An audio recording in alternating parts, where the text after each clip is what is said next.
നമ്മളെ തൃശ്ശൂർ പൂരത്തിൻ്റെ ഒരു ചെറിയൊരു പൂരം അവിടെ നടക്കേണ്ടത് കൊണ്ട് തൃശ്ശൂർക്ക് നമ്മൾ പോയിക്കൊണ്ടിരിക്കണം. മിഥുൻ്റെ വാക്കായിട്ടാണ് നമ്മൾ പോണേ.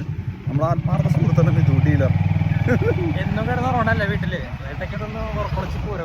അതെ, വെടിക്കെട്ടുണ്ട്, ആനയുണ്ട്, കൊട്ടുണ്ട്, എല്ലാ പരിപാടി ഉണ്ട്.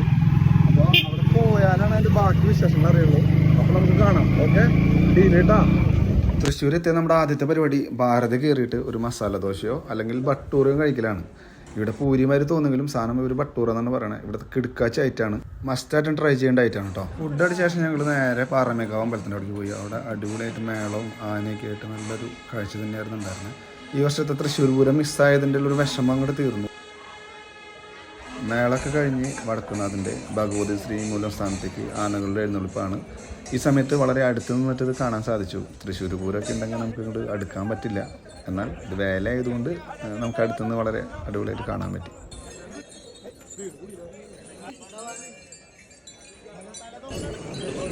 അതിനുശേഷം അത്യാവശ്യം തിരക്കേടില്ലാത്തൊരു വെടിക്കെട്ടുണ്ടായിരുന്നു. അതും ഇതുപോലെ തന്നെ വളരെ അടുത്തുനിന്ന് കണ്ടുകൊണ്ട് നല്ല ഹാപ്പിയായി.